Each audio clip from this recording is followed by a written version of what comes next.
রাতের আকাশে কখনো তাকিয়ে দেখেছেন? ওই যে হাজার হাজার তারার বিন্দু, চাঁদের আলো, এই দৃশ্যটা কিন্তু হাজার হাজার বছর ধরে মানুষকে ভাবিয়েছে। আমরা কারা? এই বিশাল ব্রহ্মাণ্ডে আমাদের জায়গাটা ঠিক কোথায়? আজ আমরা এই মহাজাগতিক সফরে বেরিয়ে পড়ব। মানে মহাবিশ্বের জন্মকথা থেকে শুরু করে আমাদের সৌরজগতের অলিগলিতে ঘুরে বেড়ানো, এমনকি মহাকাশে মানুষের পাঠানো যানের গল্প পর্যন্ত শুনব। চলুন এই বিশালতার মধ্যে নিজেদের ঠিকানাটা খুঁজে বের করার একটা চেষ্টা করা যাক। আর এই যাত্রাটা শুরু করার সবচেয়ে ভালো উপায় হলো একদম গোড়া থেকে দেখা। একটা সময় ছিল যখন আমরা ভাবতাম পৃথিবী সবকিছুর কেন্দ্রে। মানে পৃথিবী স্থির আর সূর্য, চাঁদ, তারা সবাই আমাদের চারপাশে ঘুরছে। একে বলা হতো টলেমির জিওসেন্ট্রিক মডেল। ভাবা যায়, কয়েকশো বছর ধরে এটাই ছিল মানুষের ধারণা। আর তারপর কোপার্নিকাস এসে তো পুরো ধারণাটা একদম উল্টা পাউট করে দিলেন, তাই না? বললেন যে না, সূর্যই হলো সৌরজগতের কেন্দ্রে। এটা কিন্তু শুধু একটা বৈজ্ঞানিক আবিষ্কার ছিল না। এটা ছিল মানুষের চিন্তার জগতে একটা বিপ্লব। একদম। এই দৃষ্টিকোণের পরিবর্তনটাই আসল। এটা আমাদের শিখিয়েছে যে মহাবিশ্বকে বুঝতে হলে আমাদের নিজেদেরকে কেন্দ্র থেকে সরাতে হবে। এই যে বিশালতার কথা বলছেন, এটা আসলে কতটা বিশাল? মানে কিলোমিটার দিয়ে তো এর হিসেব করা সম্ভব না। অসম্ভব। তাই বিজ্ঞানীরা আলোকবর্ষ বা লাইট ইয়ারের মতো একক তৈরি করেছেন। আলো 1 সেকেন্ডে প্রায় 3 লক্ষ কিলোমিটার যায়। ভাবুন, হ্যাঁ, সেই গতিতে 1 বছরে আলো যতটা পথ পাড়ি দেয়, সেটাই হলো 1 আলোকবর্ষ। তার মানে আমরা যখন রাতের আকাশে কোনো তারা দেখি, আমরা আসলে তারাটির অতীত দেখছি। হতে পারে সেই তারাটা হয়তো বহু আগেই নেই, কিন্তু তার আলো এখন আমাদের কাছে এসে পৌঁছাচ্ছে। এটা ভাবতেই কেমন লাগে। ঠিক তাই। আর আমাদের সবচেয়ে কাছের যে ছায়াপথ অ্যান্ড্রোমিডা, সেটা আমাদের থেকে প্রায় 25 লক্ষ আলোকবর্ষ দূরে। মানে ওখান থেকে আলো আসতে 25 লক্ষ বছর লেগে যায়। অবিশ্বাস্য। এই বিশালতার ধারণাটাই আমাদের বিনয়ী করে তোলে। এই পুরো মহাবিশ্বের শুরু হয়েছিল প্রায় ১৩৮০ কোটি বছর আগে, বিগ ব্যাং নামের এক মহা বিস্ফোরণের মাধ্যমে। আচ্ছা, এই যে তারাদের কথা বলছিলেন, এরা তো শুধু আলোর বিন্দু নয়, এদেরও তো একটা জীবন আছে, তাই না? জন্ম, মৃত্যু, এসব। অবশ্যই। তারারা হল, বলতে পারেন, মহাজাগতিক নিউক্লিয়ার চুল্লি। এরা মূলত হাইড্রোজেন আর হিলিয়াম গ্যাস দিয়ে তৈরি। নিউক্লিয়ার চুল্লি? হ্যাঁ, এদের কেন্দ্রে নিউক্লিয়ার ফিউশন প্রক্রিয়ায় প্রচণ্ড শক্তি তৈরি হয়, যা আমরা আলো আর তাপ হিসেবে পাই। আরেকটা মজার ব্যাপার হলো, তারার রং দেখে তার তাপমাত্রা বোঝা যায়। নীল রঙের তারাগুলো সবচেয়ে উত্তপ্ত হয়। আর আমাদের সূর্য? ওটা তো হলুদ। হ্যাঁ, আমাদের সূর্য মাঝারি তাপমাত্রার। আর বলা যায় এখন তার যৌবনে আছে। কিন্তু সবকিছুরই তো একটা শেষ আছে। সূর্যের বা অন্য তারাদের শেষটা কেমন হয়? সেটা নির্ভর করে তারাটা কতটা ভারী তার উপর। আমাদের সূর্যের মতো মাঝারি আকারের তারাগুলো জীবনের শেষে ফুলে ফেতে বিশাল এক রেড জায়ান্ট বা লোহিত দানবে পরিণত হবে। Red giant? হ্যাঁ, তারপর বাইরের স্তরগুলো মহাকাশে ছড়িয়ে পড়বে আর কেন্দ্রে পড়ে থাকবে একটা ছোট্ট ঘন হোয়াইট ডোয়ার্ফ বা শ্বেত বামন। আর যদি তারাটা সূর্যের চেয়ে অনেক বেশি ভারী হয়, শুনেছি ব্ল্যাক হোল বা কৃষ্ণ গহ্বরের কথা, ওগুলো কিভাবে তৈরি হয়? খুব ভালো প্রশ্ন।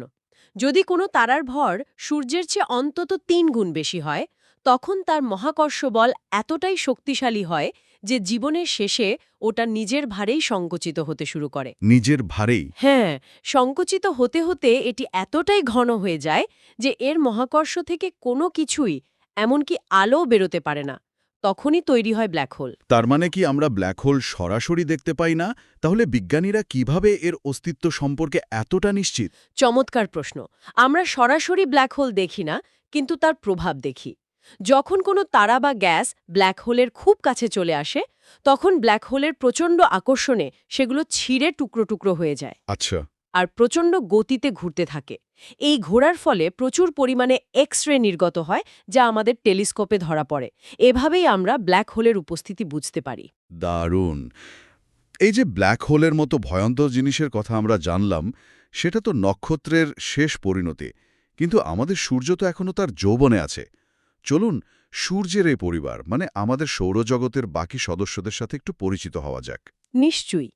আমাদের সৌরজগতের গ্রহগুলোকে দুটো দলে ভাগ করা যেতে পারে। প্রথম দলটা হল ভেতরের দিকের পাথুরের গ্রহ বুধ, শুক্র, পৃথিবী আর মঙ্গল।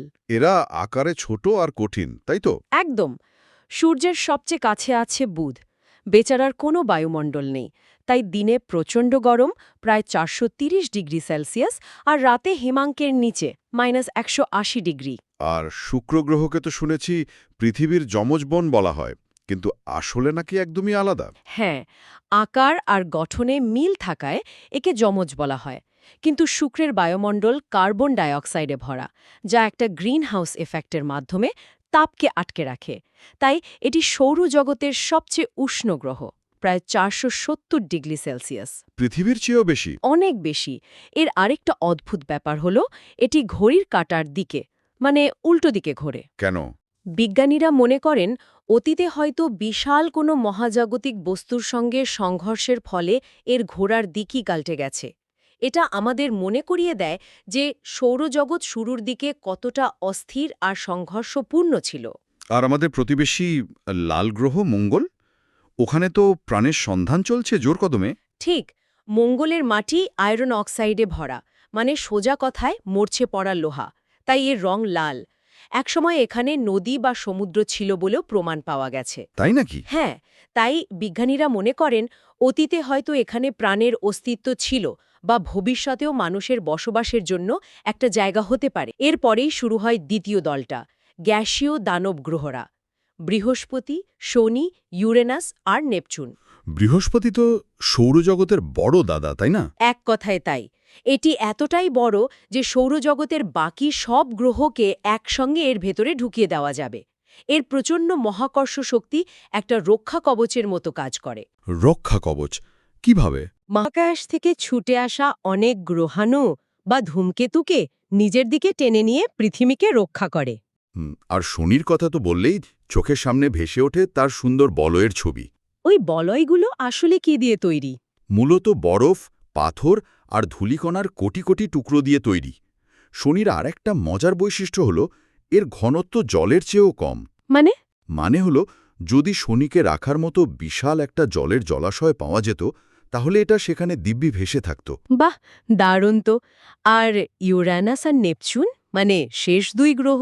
ইউরেনাস আর নেপচুনকে বরফ দানব বলা হয়, কারণ এদের বায়ুমণ্ডলে মিথেন গ্যাস বরফ হয়ে জমে থাকে, যার জন্য এদের রং নীলচে সবুজ দেখায়। আচ্ছা। ইউরেনাসও শুক্রের মতো উল্টো দিকে ঘোরে এবং প্রায় শুয়ে থাকা অবস্থায় সূর্যকে প্রদক্ষিণ করে। আর নেপচুন হল শীতলতম এবং সবচেয়ে দূরবর্তী গ্রহ। সূর্যকে একবার ঘুরে আসতে এর প্রায় 164 বছর সময় লাগে। 164 বছর ভাবা যায় না।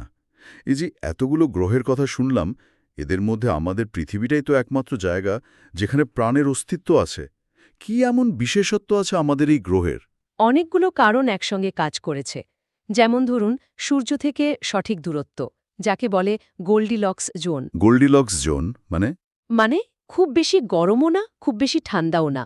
প্রাণের বিকাশের জন্য একদম উপযুক্ত তাপমাত্রা, জলের উপস্থিতি আর একটা স্থিতিশীল বায়ুমণ্ডল তো আছেই। হ্যাঁ, এই যে ঋতু পরিবর্তন হয়, এটাও তো খুব জরুরি। যদিও অনেকেই ভাবেন পৃথিবী সূর্যের কাছে গেলে গরম আর দূরে গেলে ঠান্ডা লাগে, কিন্তু ব্যাপারটা তো তা নয়। একদমই নয়। ভাবুন, পৃথিবীটা একটা লাঠিমের মতো ঘুরছে, কিন্তু সোজা হয়ে নয়, প্রায় 23.5 ডিগ্রি কোণে হেলে আছে। আচ্ছা। এই হেলে থাকার কারণে বছরের বিভিন্ন সময়ে পৃথিবীর উত্তর বা দক্ষিণ গোলার্ধ সূর্যের দিকে বেশি ঝুঁকে থাকে। যখন যে গোলার্ধ সূর্যের দিকে ঝুঁকে থাকে, তখন সেখানে সূর্যের আলো সরাসরি পড়ে এবং দিন বড় হয়। ফলে তখন সেখানে গ্রীষ্মকাল। আর অন্য গোলার্ধে তখন শীতকাল। বুঝেছি। এই হেলে থাকাটাই আসল কারণ। ঠিক। আর পৃথিবীর ভেতরের গঠন শুনেছি সেটাও নাকি অনেকটা পেঁয়াজের খোসার মতো স্তরে স্তরে সাজানো। খুব ভালো উপমা। পৃথিবীর ওপরের স্তরটা অনেকটা ডিমের খোসার মতো, যাকে আমরা ভূত্বক বা ক্রাস্ট বলি। এর নিচে আছে গুরুমণ্ডল বা ম্যান্টেল, যা আঠালো গলিত পাথরে পূর্ণ। আর একদম কেন্দ্রে? একদম কেন্দ্রে আছে কেন্দ্রমণ্ডল বা কোর, যা মূলত লোহা আর নিকেল দিয়ে তৈরি। এই গরম গলিত কেন্দ্রের জন্যই পৃথিবীতে একটা চৌম্বক ক্ষেত্র তৈরি হয়েছে, যা আমাদের সূর্যের ক্ষতিকারক সৌরঝড় থেকে রক্ষা করে। আর পৃথিবীকে যে অদৃশ্য চাদরটা ঘিরে রেখেছে, মানে বায়ুমণ্ডল? সেটাও কয়েকটি স্তরে বিভক্ত। আমরা থাকি ট্রোপোস্ফিয়ারে, যেখানে মেঘ, ঝড়, বৃষ্টি সবকিছু ঘটে। এর ওপরে স্ট্র্যাটোস্ফিয়ার, যেখানে ওজোন স্তর আছে। ওজোন স্তর তো আমাদের রক্ষা করে, তাই না? হ্যাঁ, এটা একটা ছাতার মতো কাজ করে, সূর্যের ক্ষতিকারক অতি বেগুনি রশ্মিকে আটকে দেয়। বিমানগুলো সাধারণত এই শান্ত স্তরেই চলাচল করে। আচ্ছা আচ্ছা। এর উপরে আয়োনোস্ফিয়ার থেকে বেতার তরঙ্গ প্রতিফলিত হয়, যার জন্য আমরা রেডিও শুনতে পাই। আর মেরু অঞ্চলে যে অরোরা বা মেরুজ্যোতি দেখা যায়, সেটাও এখানেই তৈরি হয়। তাহলে দেখা যাচ্ছে গ্রহ উপগ্রহ ছাড়াও মহাকাশে আরও অনেক কিছু ঘুরে বেড়াচ্ছে। তারা খসা দেখি আমরা, ওগুলো আসলে কি? ওগুলোকে আমরা উল্কা বা মিটিওর বলি। এগুলো আসলে মহাকাশে ভেসে বেড়ানো ছোট ছোট পাথরখণ্ড, যা পৃথিবীর বায়ুমণ্ডলে প্রবেশ করলে ঘর্ষণে জ্বলে ওঠে। আর আছে ধূমকেতু বা কমেট, যা বরফ আর ধূলিকণা দিয়ে তৈরি। বলতে পারেন নোংরা বরফের গোলা। নোংরা বরফের গোলা? হ্যাঁ, সূর্যের কাছাকাছি এলে এদের শরীর থেকে গ্যাস আর ধুলো বেরিয়ে একটা লেজের মতো তৈরি হয়। হ্যালির ধূমকেতু এমনই একটা বিখ্যাত ধূমকেতু। ও হ্যাঁ, শুনেছি। ওটা তো প্রতি ৭৬ বছর পর পর দেখা যায়। ঠিক, শেষবার দেখা গিয়েছিল ১৯৮৬ সালে। তার মানে আবার ২০৬১ সালে দেখা যাবে। এই যে অসীম মহাকাশ, মানুষের কৌতূহল তাকে সেখানেই নিয়ে গেছে। মহাকাশ অভিযানের গল্পটা তো মানুষের জেদ আর স্বপ্নের গল্প। নিঃসন্দেহে ১৯৫৭ সালে রাশিয়ার স্পুটনিক ১ উপগ্রহটি যখন মহাকাশ থেকে প্রথম বিপ বিপ শব্দ পাঠালো, তখন থেকেই এক নতুন যুগের সূচনা হল। তারপর প্রথম মহাকাশচারী ইউরি গ্যাগারিন, চাঁদের বুকে নীল আর্মস্ট্রংয়ের প্রথম পদক্ষেপ, এগুলো তো মানব ইতিহাসের সবচেয়ে স্মরণীয় মুহূর্ত। আর ভারতের মহাকাশ গবেষণা সংস্থা ইসরো তো এখন বিশ্বের অন্যতম সেরা। বিশেষ করে চন্দ্র অভিযানগুলো তো ইতিহাস তৈরি করেছে। ঠিক, ভারতের চন্দ্র অভিযানের গল্পটা অধ্যবসায়ের এক দারুণ উদাহরণ। ২০০৮ সালে চন্দ্রযান-১ চাঁদের জলের অনুসন্ধান দিয়ে বিশ্বকে চমকে দেয়। ২০১৯ সালে চন্দ্রযান-২ এর ল্যান্ডারটি অবতরণের ঠিক আগে যোগাযোগ বিচ্ছিন্ন হয়ে যায়। হ্যাঁ, ওটা খুব দুঃখজনক ছিল।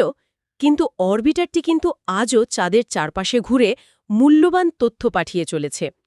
ওই ব্যর্থতা থেকেই শিক্ষা নিয়ে ভারত পুনরায় চেষ্টা করে। আর ২০২৩ সালে চন্দ্রযান-৩ সেই চেষ্টারই সফল রূপ। হ্যাঁ, চন্দ্রযান-৩ সফল অবতরণ ভারতের মহাকাশ গবেষণার মুকুটে এক নতুন পালক যোগ করেছে। এর মাধ্যমে ভারত চাঁদের রহস্যময় দক্ষিণ মেরুতে পৌঁছনো প্রথম দেশ হয়ে ওঠে। আর এই জায়গাগুলোর নামকরণও তো খুব সুন্দর। একদম, যেখানে চন্দ্রযান-১ অবতরণ করেছিল তার নাম জহর পয়েন্ট।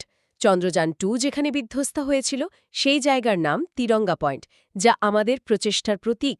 আর চন্দ্রযান-৩ অবতরণ স্থলের নাম শিব শক্তি পয়েন্ট। শুধু চাঁদ নয়, এখন তো ভারতের লক্ষ্য সূর্য। আদিত্য L1 মিশন সেই লক্ষ্যে পাড়ি দিয়েছে। হ্যাঁ, আদিত্য L1 সূর্যকে কাছ থেকে পর্যবেক্ষণ করবে। সৌরঝড় এবং মহাকাশের আবহাওয়ার উপর তার প্রভাব সম্পর্কে আমাদের ধারণা আরও স্পষ্ট হবে। এটা আমাদের উপগ্রহগুলোকে রক্ষা করতেও সাহায্য করবে। তাহলে দেখা যাচ্ছে প্রাচীনকালে রাতের আকাশের দিকে তাকিয়ে বিস্ময় প্রকাশ করা থেকে শুরু করে আজ চাঁদের মাটিতে যন্ত্র চালানো এবং সূর্যের দিকে মহাকাশযান পাঠানো, মানুষের জ্ঞানের পরিধি কতটা বেড়েছে। একদম, প্রতিটি নতুন আবিষ্কার আমাদের এই বিশাল মহাবিশ্বের প্রেক্ষাপটে নিজেদের অবস্থানকে নতুন করে চিনতে সাহায্য করছে। এই যাত্রাটা আসলে আমাদের নিজেদেরকেই চেনার যাত্রা। এই আলোচনা শেষে একটা প্রশ্ন রেখে যাওয়া যাক। চাঁদের অজানা দিক এবং সূর্যকে কাছ থেকে পর্যবেক্ষণের মাধ্যমে আমরা মহাবিশ্ব সম্পর্কে এমন কি নতুন তথ্য জানতে চলেছি, যা হয়তো একদিন আমাদের নিজেদের অস্তিত্ব এবং ভবিষ্যৎ সম্পর্কে ধারণাই পুরোপুরি পাল্টে দেবে? হয়তো উত্তরটা আমাদের ভাবনার চেয়েও অনেক বেশি বিস্ময়কর হতে চলেছে।